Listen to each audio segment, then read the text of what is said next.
what we want, when we want it. We can and we will get independence. Carnarvon, North Wales, last weekend. Thousands descend on this small castle town to march for Welsh independence. Our nation has faced hardships in the past.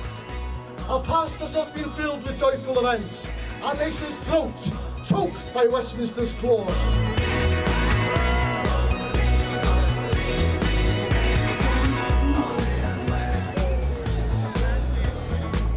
And this is Cian Ciaran, better known as the keyboard player from the Super Furry Animals.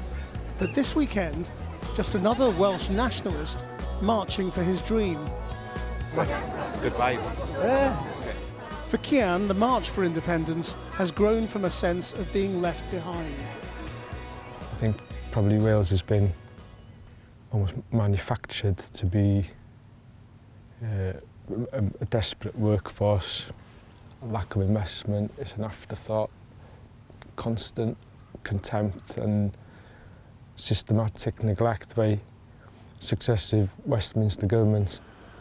Earlier this month, Theresa May's cabinet was warned that in all corners of the United Kingdom, people are becoming increasingly indifferent to the Union.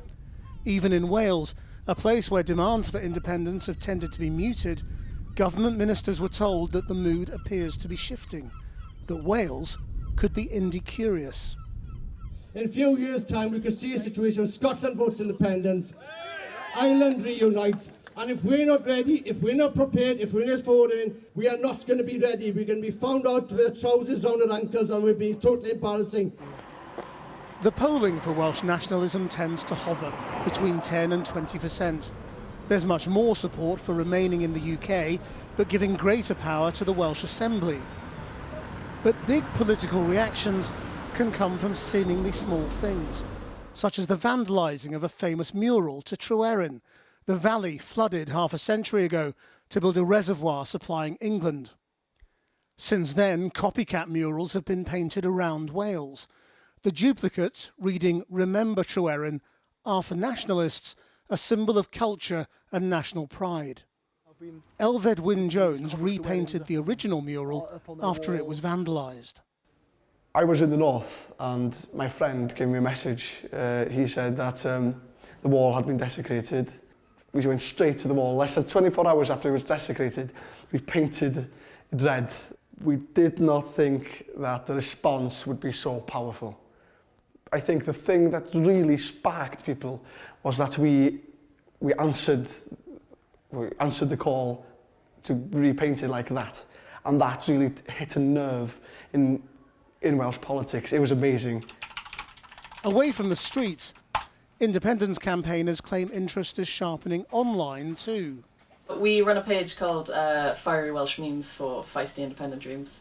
Our page, when I joined a year ago, had about 2,000 likes, and within a year we've got about 6,200. It just kind of raises awareness, so it means that if the Coverage to Iron Wall does get defaced again, people will actually know what it is and why it exists and why it's important for Welsh history. I think because I'm first language Welsh speaker, I'm very proud of that, so I think independence would really help preserve the language a lot more. If you look at Boris Johnson 2 weeks ago saying that English is the only language of the UK, and I think we have nearly 600,000 speakers. Just to hear stuff like that being said, it's really, as a Welsh speaker, it really sort of breaks your heart.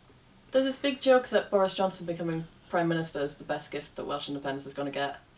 The easiest way I break it down is, should Wales run its own country or should it be run by the country next door? And that's what it comes down to for me. As Brexit takes its course across the United Kingdom, Welsh nationalists are looking to Scotland and Northern Ireland and wondering if their time is coming.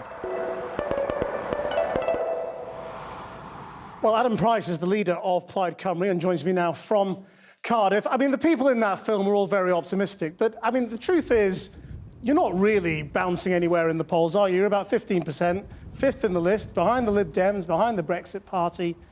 Wales just is more realistic than that, isn't it? Well, in the opinion polls that were published yesterday, we actually led the polls for the Welsh Parliament, the building behind me, for the first time in our history. That's incredibly historic. 94 years ago we were founded in order to create a self-governing Wales. And at this point, at this moment, something is happening. Yes, you know, it is true. I mean, there's the Welsh body politic, if you like, Christian, has been dormant, quiescent for so many years, but there's definitely something stirring. It has deep historical roots, the sense of neglect, economic, social, cultural, that you heard about in the programme, but it's been given a particularly potent urgency at this time. And people are looking at that sort of daily tragicomedy that is Westminster politics that was visited upon us in Wales today. And a lot of people are coming to the conclusion, you know, there has to be a better way. And the better way is our way. Like any other nation in the world, you know, no country ever ruled another well. None of those countries that won their independence from the British Empire are queuing up to give away their independence and rejoin, are they? Because, you know, they've learned the simple truth. You're better off as a nation when you take your future into your own hands, and that's what lots of people here in Wales are deciding to do.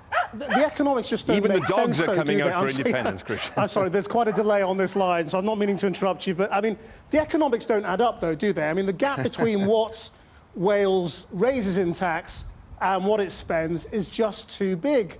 And the people of Wales know that. They know that you can't afford a 20% deficit every year. Well, let's invert that familiar logic, Joe. Yes, it is true that Wales is poor at the moment relatively to the rest of the UK, and as a result of that, we don't raise all the revenue that we need to create the kind of decent society that we want. But why are we poor? Because we have been misruled by generations of successive governments, both Labour and Conservative. The only solution to our poverty is our independence. That's the only way we actually can close that revenue gap ultimately, sustainably, is if we take that power into our own hands. But it's also not practical, is this? I mean, if you think the Northern Ireland border is complicated, the Welsh border with England, trying to sort of police that would be totally ridiculous, especially if the rest of the United Kingdom was in a no-deal situation. Well, look, this is not about putting up borders. I mean, we're fighting very hard to sustain freedom of movement by retaining Wales and the rest of the UK and the European Union. Well, right? how would it work? Ours is not a kind of a nationalism which is... Well, we want to be part of the European Union. We want to win that argument. We want to defeat Boris Johnson now, not just in the future, in an independence referendum. We want to actually sustain Wales's presence and the presence of the rest of the UK and the European Union. That's not just good for Wales, it's good for people in England too. We're not inward-looking nationalists. But what would you do on the border? The inward-looking, backward-looking nationalists, they're in 10 Downing Street. We are Welsh internationalists. We want to be part of the world. We want to be good partners with England too, and we can do that best by remaking the relationships in these islands as equals, rather than this top-heavy centralist British state that we have at the moment that takes all the power, economic, political, financial and cultural, and puts them in one corner. Independence is the best gift, the best contribution that we can make, not just to social justice here in Wales, but actually to social justice in many parts of England that have been neglected too.